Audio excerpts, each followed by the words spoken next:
Sean bienvenidos a nuestro tiempo de enseñanza. Es nuestro deseo que sus corazones sean animados, confrontados y fortalecidos por medio de la palabra de Dios. Recuerden tener Biblia y apuntes a la mano y sobre todo, corazones dispuestos a oír la voz de Dios. Qué hermoso pensar que podemos este tiempo abrir la palabra de Dios y tener comunión con el Dios del cielo a través de su palabra.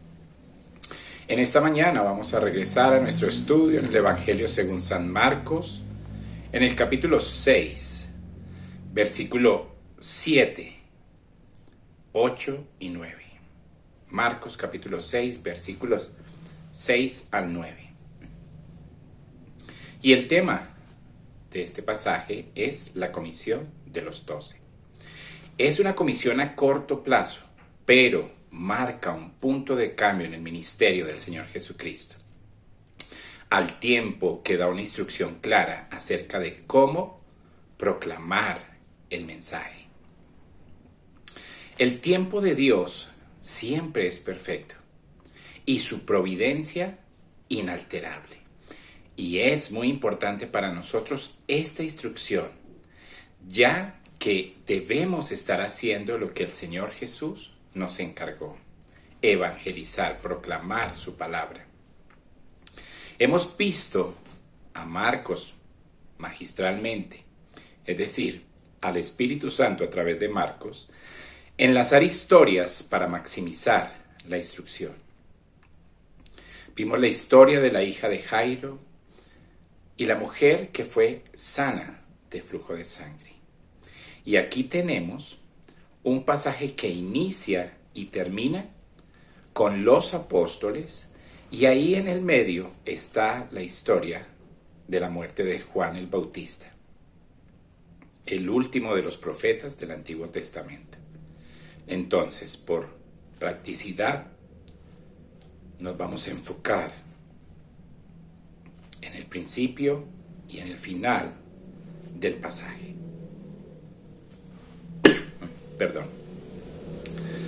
Entonces vamos a leer a partir del final del verso 6. Y recorría las aldeas de alrededor enseñando.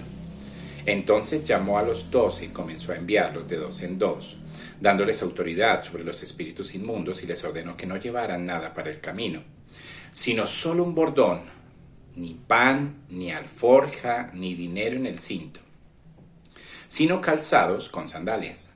No llevéis 2 túnicas, les dijo.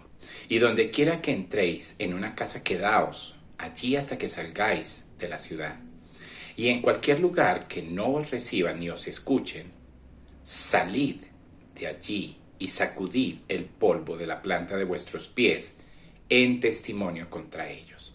Y saliendo predicaban que todos se arrepintieran, y echaban fuera muchos demonios, y ungían a muchos enfermos y los sanaban con aceite. No vamos a leer los versículos relacionados con Juan Bautista, vamos al versículo 30. Los apóstoles se reunieron con Jesús y le informaron sobre todo lo que había hecho y enseñado.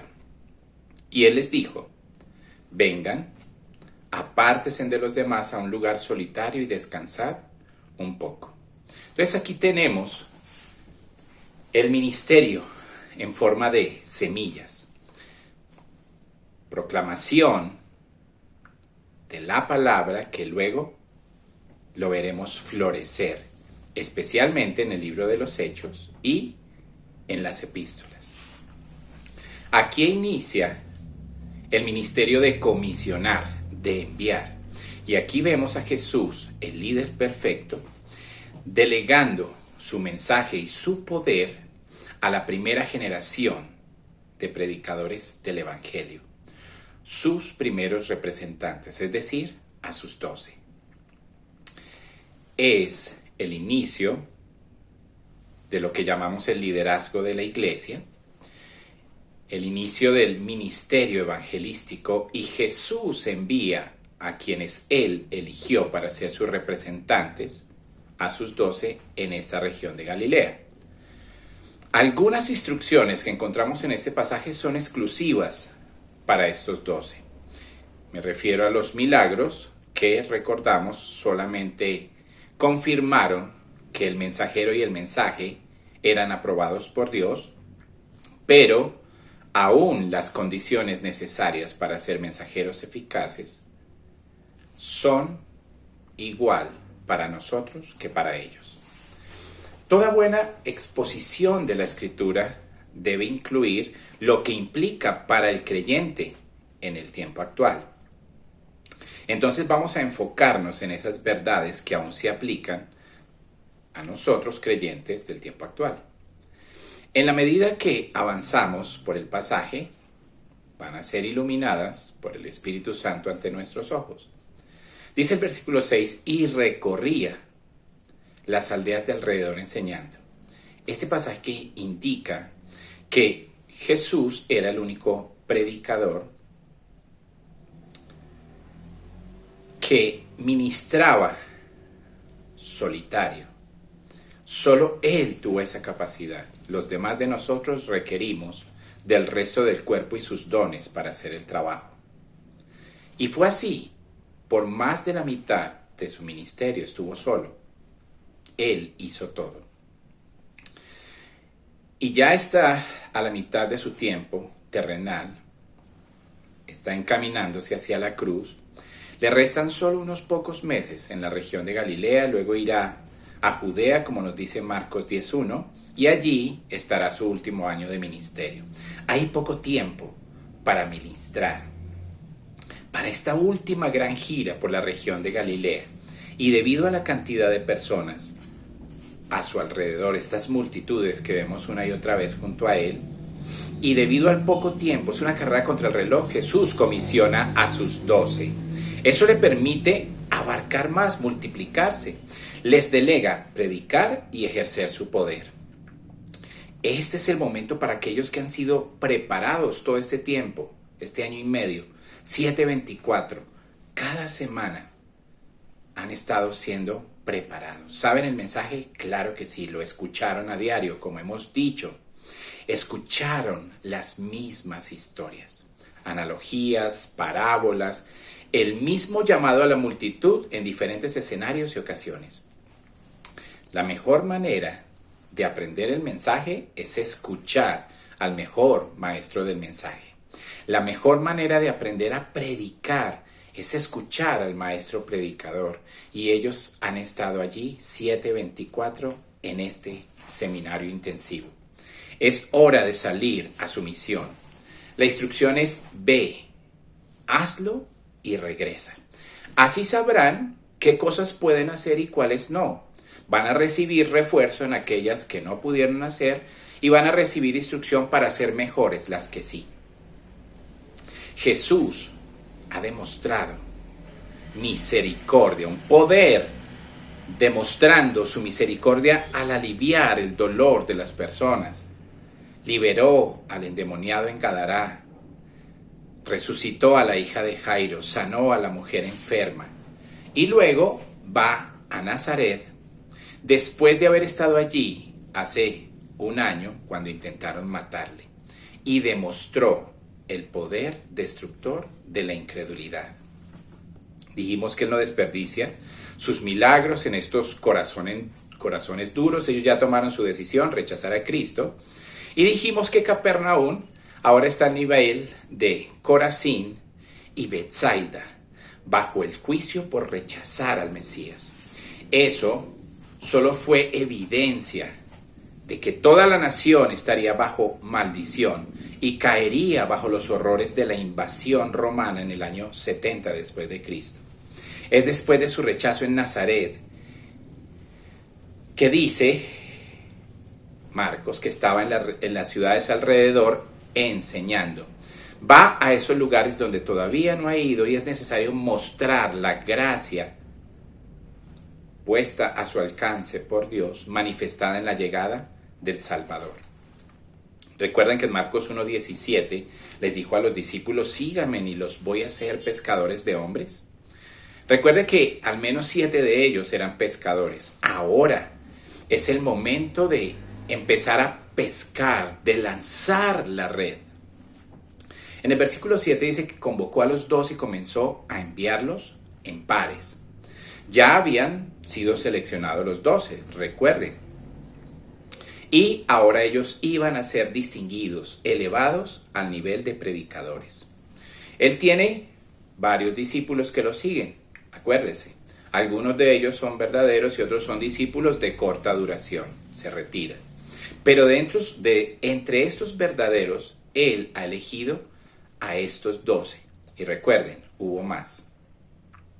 En Lucas 10, más adelante, en su ministerio nos dice que va a escoger y a enviar 70 de sus seguidores, también con una misión a corto plazo. De ahí sacamos que tenía varios discípulos para elegir.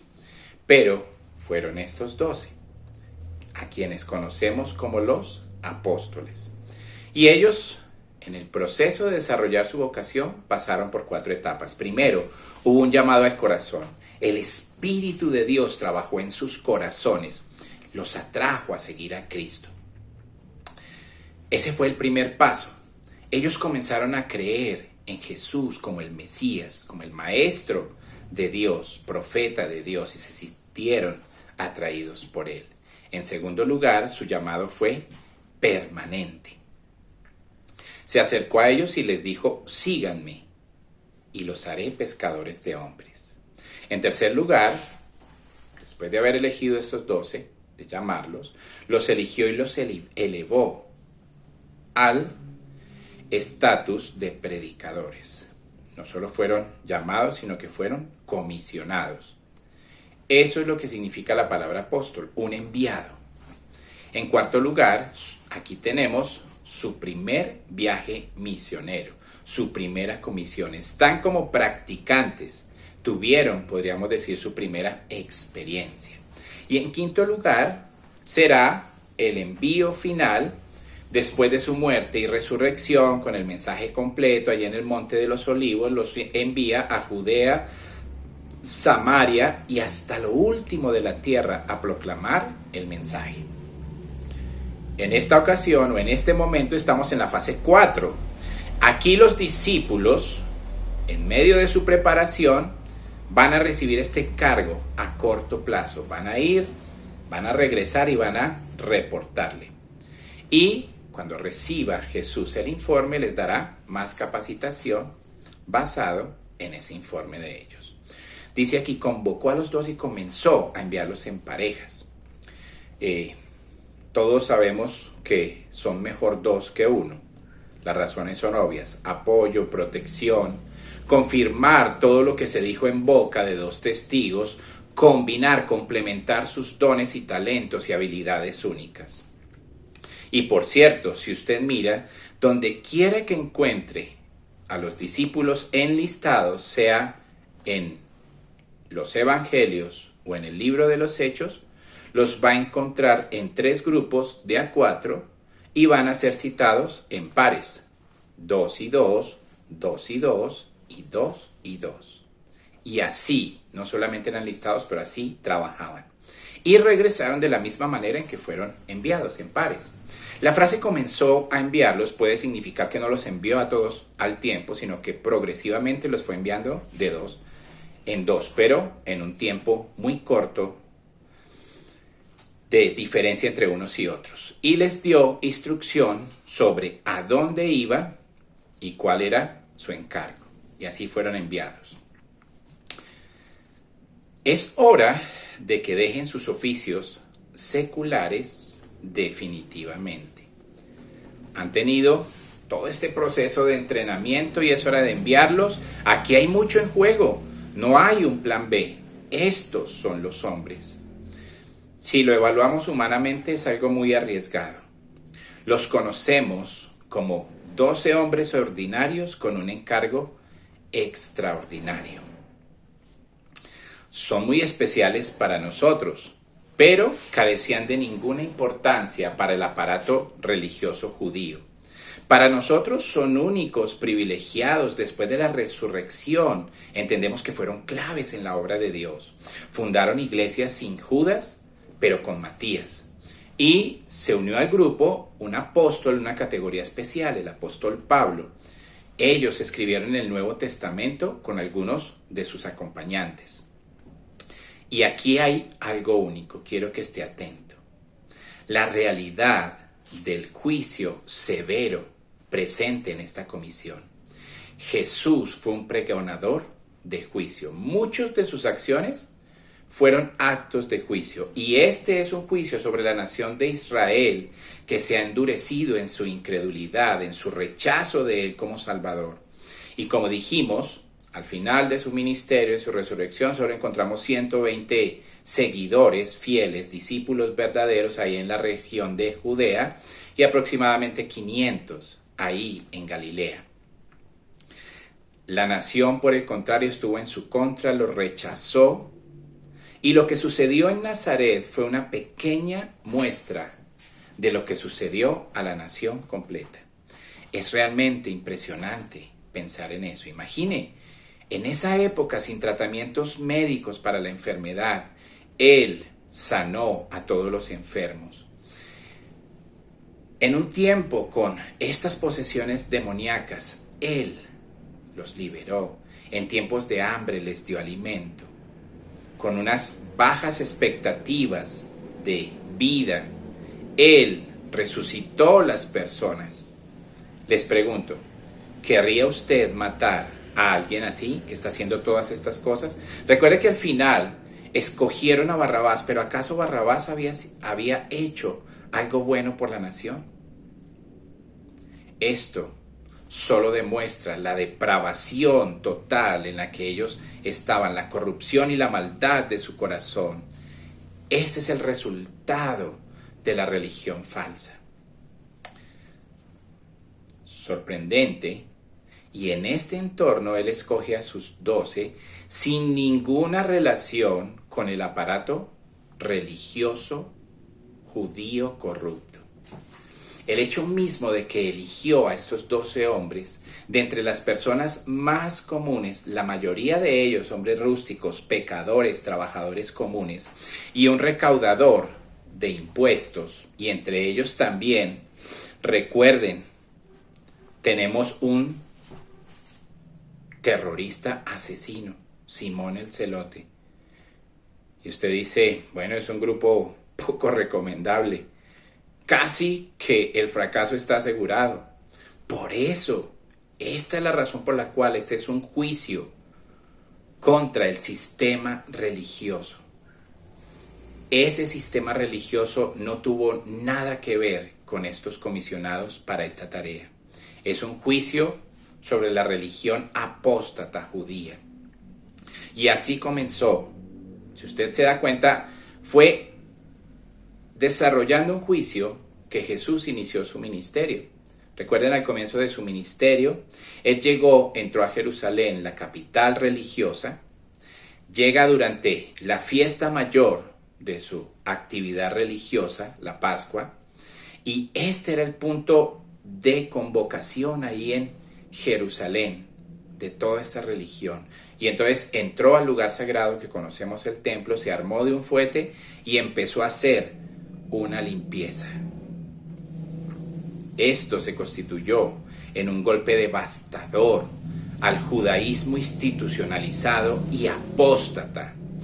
Y lo hizo públicamente para que la gente supiera lo que él pensaba acerca de ellos. Ahora, meses después, en el apogeo de su ministerio en Galilea, el odio del aparato religioso y los religiosos ha aumentado. Tratan de desprestigiar a Jesús, quieren que piense que es satánico y así quieren inclinar la balanza en contra de Jesús. Realmente no es de sorprender, no es difícil de lograr porque sabemos que estos religiosos son hipócritas y no tienen ética. En este punto quieren ver correr sangre y preferiblemente la sangre de Jesús. Su rechazo es total, lo desprecian a Él y a sus enseñanzas. Nunca aceptaron lo que Él requería, arrepentimiento. Odiaron el mensaje del perdón y rechazaron lo más esencial, confiar en Él. Rechazaron sus milagros. Todo lo que querían era un Jesús muerto.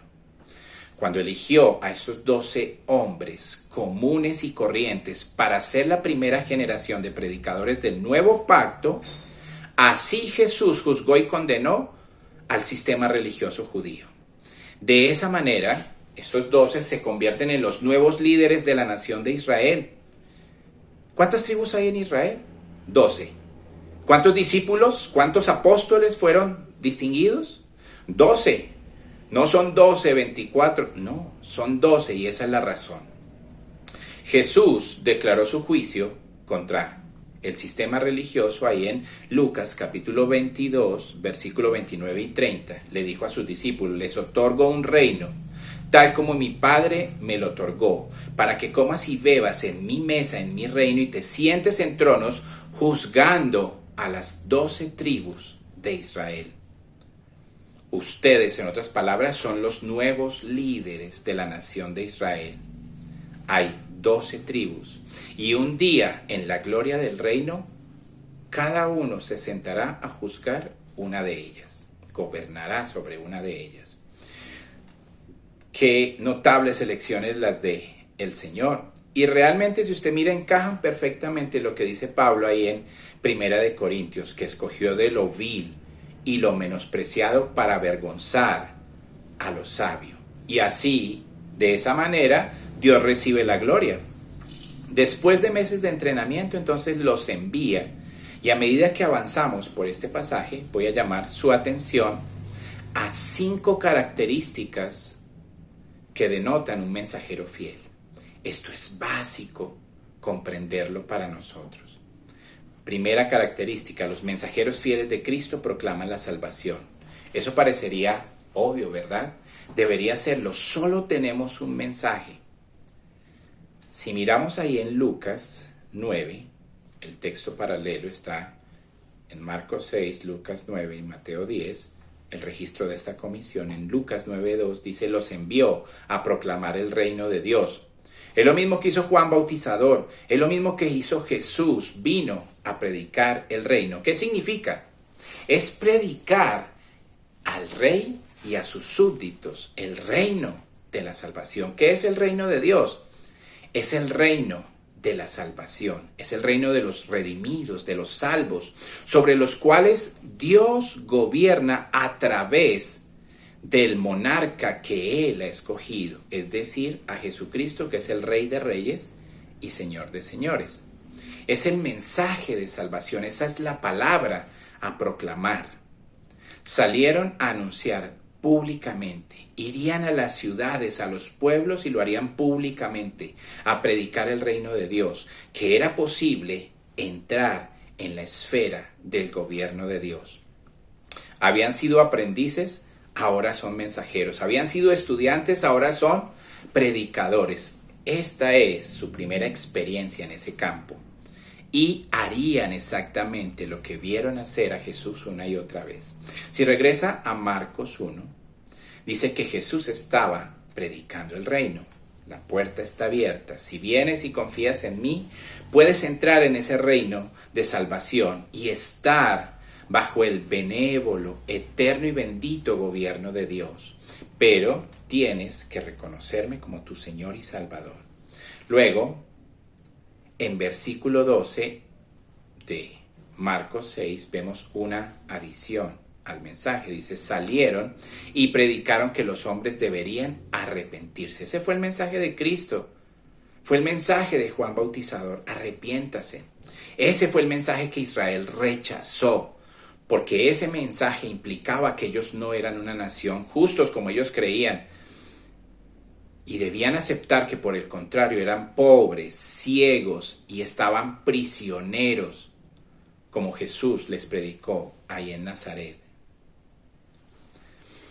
Eso es lo que predicaron, es lo que usted y yo estamos llamados a predicar.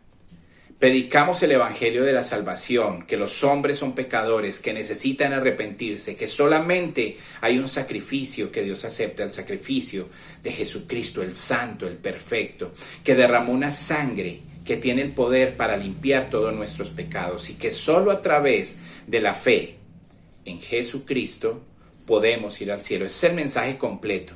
Pero en este momento de esta comisión ellos están hablando acerca del reino y acerca del arrepentimiento para entrar al reino de Dios. El reino de Dios se abre. En Mateo 10 dice que les dijo: vayan a las ovejas perdidas de la casa de Israel. Están en la casa de Israel y esa casa está perdida. No son diferentes a los paganos, aunque ellos quieran pensar así de ellos mismos.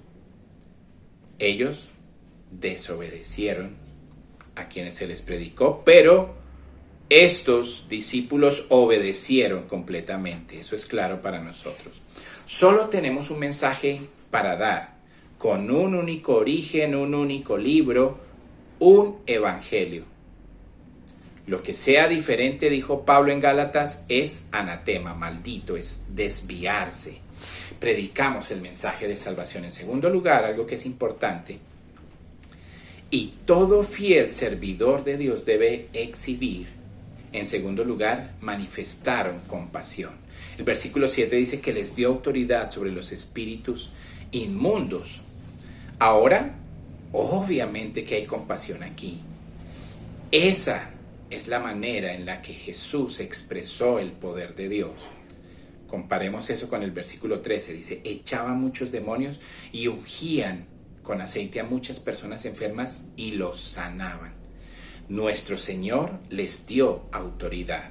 Ahora, esa palabra autoridad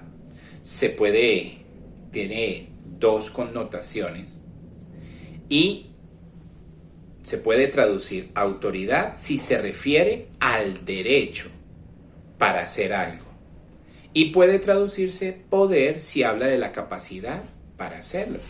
En este caso aplican ambos conceptos. Tenían la autoridad para expulsar los demonios y tenían también la capacidad para hacerlo. Eso es lo que significa esta palabra, tanto el derecho como el poder. Por cierto, delega a los 12 poderes sobre los demonios, un poder total sin ningún tipo de sección. Pero ¿por qué se refiere primero a este poder para expulsar demonios? Porque el expulsar demonios es la muestra más grande de poder. Si usted piensa, una gran muestra de poder no son las sanidades, porque la sanidad no resiste, simplemente desaparece. Hay sanidad. Aún la muerte no resiste a aquel que está soltando sus ligaduras. Pero los demonios son seres personales y tienen la capacidad de resistir. Por tanto, esa capacidad para dominar a los demonios de alguna manera es la mayor expresión de poder, porque ofrecen una mayor resistencia. Esta es una comisión extraordinaria. Tenían todo el poder que Jesús tuvo sobre los demonios, enfermedades y sobre la muerte. Estas fueron las credenciales de los apóstoles, esos agentes proclamadores del Señor Jesucristo. Y estuvieron estas señales presentes durante su ministerio. En 2 Corintios, Pablo, defendiendo su apostolado, dice que entre ellos se han hecho las señales de los apóstoles, señales, maravillas y varios tipos de milagros. Estas fueron credenciales únicas de estos 12. La única vez que otro grupo de personas recibieron ese mismo tipo de poder está registrado en Lucas 10. Es una misión a corto plazo. Envió a otros 70 de sus discípulos y les dio este mismo tipo de poder. Un paréntesis, quiero que note la similitud con los 70 ancianos que escogió Moisés en el Antiguo Testamento para ayudarle en su ministerio. Pero, regresando a esta historia, estos 70 tuvieron un poder temporal. Fue durante un breve tiempo que recibieron este poder para hacer la misión. Por el contrario, los 12 lo tuvieron de manera permanente durante su ministerio. ¿Por qué esas señales? porque esas señales ratifican la verdad, que es verdad, tanto el mensaje y el mensajero ha sido enviado por Dios. Estos actos poderosos certifican al mensajero y al mensaje. Como les dije, hay poder presente en esa comisión, pero sobre todo quiero que vean la compasión. Había muchas maneras en las que Jesús pudo demostrar su poder, incluso una razón que alegaron los religiosos de su época para no creer en Jesús como el Mesías fue que Él no hizo ninguna señal en el cielo. Tal vez ellos querían que cambiara la manera en la que estaban ordenadas las estrellas ahí en el cielo. Jesús no lo hizo. Él decidió mostrar su poder sanando personas, liberándolos del azote de los demonios. Y eso mostró su compasión abrumadora. Él nunca discriminó a nadie, sanó a todas las personas, liberó a todo aquel que estuvo poseído por demonios, resucitó personas muertas. Recuerde, este es un mundo sin avances en medicina como lo tenemos hoy, y había mucho dolor humano. La compasión exhibida en esta comisión y por Jesús durante su ministerio es deslumbrante. Piensen en esto, había una pequeña comunidad judía dispersa a donde el autor de Hebreos, a quienes el autor de Hebreos dirige su carta y dice así en Hebreos 2:3, dice: ¿cómo escaparemos nosotros si descuidamos una salvación tan grande? La cual, después que fue anunciada primeramente por medio del Señor, fue confirmada por los que oyeron, sus apóstoles. Y agrega, testificando Dios juntamente con ellos, ¿con quiénes? Con Jesús y con los apóstoles, tanto por señales como por prodigios y por diversos milagros y por dones del Espíritu Santo según su voluntad. Aquí tenemos una comunidad que fue impactada no solamente por su poder, pero por su compasión. Y ese poder sobrenatural autentica el mensaje, pero creo que va más allá. Demuestra la compasión, el amor en el corazón de nuestro Dios. Y esto es contrario a lo que hacen los falsos maestros. ¿Usted cree que las personas en Israel sentían compasión de parte de sus líderes religiosos? No, de hecho Jesús los acusó. Les dijo que ellos atan cargas tan pesadas sobre las personas que ellos ni siquiera las pueden llevar. Y dice que ni siquiera intentan aliviar su carga con uno de sus dedos. Los falsos maestros oprimen a las personas. Eso fue lo que dijo Ezequiel. Molestan a las personas. Si usted lee Amós, dice que venden a las personas a cualquier precio, comercian con ellas, que las defraudan, las oprimen. Isaías dice que producen en ellos el dolor expresado en sus rostros. Habacuc dice que devoran a la gente. Jeremías dijo que devoran a las personas, las consumen. Jesús más adelante en su ministerio, en Marcos 12, 38 al 40, dice que los falsos maestros se aprovechan de las viudas, literalmente les quitan sus casas. Ese es el tipo de sistema en el que vivía la nación de Israel, un sistema aplastante y sin piedad. Y aquí viene Cristo. ¿Y dónde está Él? Todo el tiempo entre las multitudes, sanando, liberando, mostrando su misericordia, revelando a Dios. El Dios que no olvida su sufrimiento, según el Salmo 9. El Dios que escucha sus gritos, según el Salmo 69. El Dios que defiende sus derechos, según el Salmo 140. ¿Nos recuerdan a alguien? ¿Se parecen a alguien? Recuerda, solo quieren el cash, la lana de las ovejas. Entonces, primero,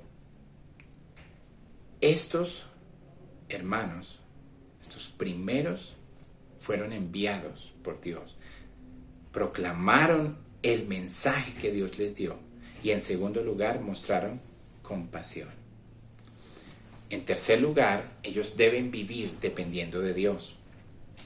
Estos primeros proclamadores del mensaje establecieron un modelo para nosotros. En los versículos 8 y 9 dice: y les indicó que no debían llevar nada para su viaje excepto un bastón, sin pan, sin bolsa, sin dinero en el cinturón, sino que se pusieran sandalias, y luego agregó: no lleven 2 túnicas. Y aquí están las instrucciones para el camino. Y Mateo agrega: dad de gracia lo que de gracia recibisteis, es decir, entrégalo sin costo. En otras palabras, no ponga precio a su ministerio. Este es el principio de no cobrar nunca por el evangelio, no tratar de enriquecerse con las personas, especialmente quitar a las personas que sufren, lo cual es muy común entre los falsos maestros. La Biblia es clara al denunciar la presencia de falsos maestros de enseñanza falsa desde el Antiguo Testamento, y de nuevo en el Nuevo Testamento nos advierte acerca de la presencia de falsos maestros que estarán allí presentes, y la característica es su amor por el dinero. Se enriquecen con las personas que sufren. Escuchen, las personas enfermas son las más vulnerables en caer en este tipo de engaños, porque están dispuestos a hacer lo que sea para ser sanados. Estos falsos no curan a nadie y sin embargo se enriquecen todo el tiempo. ¿Por qué? Porque se aprovechan de la desesperación de la gente. Y ahora estos 12 son enviados con ese poder para sanar, liberar de demonios, resucitar muertos, y es claro que estaría presente la tentación de usufructuar, de ganar dinero a través de esto. Y entonces por eso la instrucción de Jesús: da de gracia, da gratis lo que recibiste gratuitamente. Pedro lo entendió. Si usted mira en el capítulo 5 de esta carta, de primera de Pedro, dice, en primera de Pedro 5, dice a los ancianos que deben cuidar de las ovejas, no por ganancias deshonestas. Si usted mira, Pablo amonestó a Timoteo fuertemente a no amar el dinero y dijo que era la raíz de todo mal. Sin embargo, en 1 Corintios 9 enseñó que el obrero es digno de su salario, que el que predica el evangelio sea sostenido por aquellos a quien sirve. Pero lo que enfatiza es que el motivo no es la codicia. Este es un entrenamiento en la confianza, ¿verdad? Esta es su mayor lección sobre la gran verdad teológica de la providencia de Dios. Aprenderán que Dios proveerá. Aquí hay una similitud y quiero que no se la pierdan. Si miramos Éxodo capítulo 12, versículo 11, salieron igual. Salieron solamente con lo que podían llevar en su mano, un bastón, y aquí es igual. Y creo que esto es un símbolo del inicio de una nueva era de redención, un nuevo éxodo de una nueva nación. Y los 12 son los líderes de esa nueva nación. Solo llevan un bastón para defenderse de las fieras o aún de los ladrones en el camino. En Lucas 9 dice ni un bastón, lo que obviamente significa no un bastón extra. Las personas solían llevar un bastón extra con una bolsa y provisiones para el camino. Y luego continúa diciendo, sin pan, sin comida, así aprenderán a depender de Dios. Sin bolsa, lo que significa que no tiene nada para llevar en ella. Y no hay dinero en su cinturón. En Mateo 19 les dijo, no adquieran oro ni plata, ni adquieran cobre para su cinturón del dinero. Aclaramos, las señales no son fuente de ganancia, no son para negociar. Y les instruye fuertemente, no lleven dinero para el camino. Esta es una lección sobre dependencia de Dios. Y dice que no hay que llevar un segundo par de sandalias, no hay que llevar otra túnica. Pero la pregunta es, ¿este es un voto permanente de pobreza? Debemos equilibrar y entender esto.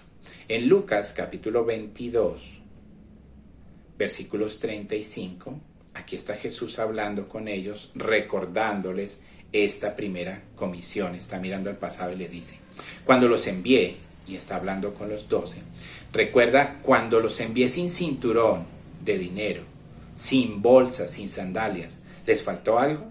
Nada, ¿verdad? ¿Cuál fue la respuesta de ellos? No nos faltó nada. ¿Aprendieron la lección? Sí. ¿Aprendieron acerca de la providencia de Dios? Sí. ¿Aprendieron a que pueden vivir dependiendo de Dios y no del dinero? Acuérdense, no se puede amar o servir a Dios y a las riquezas al mismo tiempo. Pero ¿esa es una condición para siempre? ¿Se supone que esa es la manera en la que ellos deben vivir su vida? No. ¿Fue útil para ellos en su momento aprender acerca de la provisión de Dios? Desde luego. ¿Es útil para nosotros? También. ¿Por qué? Porque habrá momentos, y ha habido momentos en nuestras vidas, en que tenemos esa inquietud preguntándonos, ¿de dónde obtendremos lo necesario, verdad? Y es necesario, es útil entender que Dios cuidará de nosotros. Pero ahora, mira ahí el versículo 36 de Lucas 22, pero ahora, aquí implica un cambio, ahora es diferente de cuando los envié la primera vez, ¿de acuerdo? Pero ahora, quien tenga un cinturón de dinero, llévelo, también una bolsa, y lo que puedan empacar en ella. Y que el que no tenga espada, entonces venda una de sus capas y obtenga una espada. Es decir, no va a ser fácil, van a enfrentar peligros. Puede que aún tengan que matar algo para poder comer o defenderse contra un enemigo. Va a necesitar suministros. Eso es lo normal. En otras palabras, planifique, prepare, acepte lo que Dios ha provisto, empaca. Haz lo que tienes que hacer. Pero para estos 12, en esta primera misión, la lección es sobre la dependencia. Hoy en día seguimos aprendiendo acerca de cómo depender de nuestro Dios. Por ejemplo, cuando usted ofrenda, es un acto de dependencia. Usted entrega un dinero y tiene la confianza de que Dios le va a proveer lo necesario. Sin ese dinero, también las personas que dedican su vida al ministerio, los que nos entregamos al ministerio de la predicación, necesitamos depender de Dios. Necesitamos aprender a depender de Dios. Y recordemos, somos administradores. Lo que Dios nos da no es nuestro, es para usarlo en la extensión de su reino. Y sobre esto daremos cuentas. Recuerde que ellos oyeron a Jesús hablar acerca de las plantas y de las aves y cómo Dios cuidaba de ellos. Y así lo haría también en esta misión, iba a cuidar de ellos. No se preocupen, busquen primeramente el reino de Dios y su justicia y lo demás se les añadirá. Y aquí hay una pregunta, ¿quieres ser un mensajero de esta clase de mensajeros? Fieles, que proclaman la salvación, que expresan esa compasión por el que está sufriendo y quieren aliviar su dolor, y que viven una vida dependiendo de Dios. Por favor, no ponga precio a su ministerio. Reciba lo que Dios le dé con gracia y con gratitud. Recíbalo y esté dispuesto a invertirlo de nuevo en el avance del reino de Dios. Hasta aquí hemos visto 3 principios. Los otros los veremos la próxima semana. Dios bendiga su santa palabra. Oremos. Amado, eterno, maravilloso, cuidador Dios, te alabamos esta mañana. Gracias por toda esta instrucción en tu palabra para nosotros. Oramos que podamos ser fieles al entregar el verdadero evangelio, el único evangelio que existe, Señor. Oramos que en nuestros corazones podamos mostrar compasión hacia el que sufre, Señor. a servir a Dios y no a las riquezas, a no tener una actitud mezquina hacia el dinero, hacia las personas que sufren, Señor. Oramos, buen y eterno Dios, a que podamos vivir dependiendo, sobre todo en una época tan compleja como esta, que no sabemos nada acerca de cómo se van a desarrollar las cosas para nosotros en el futuro. Pero hemos sido llamados a depender. Tú cuidaste, has cuidado de nosotros en el pasado, y tú eres fiel y no cambias y seguirás cuidando de nosotros.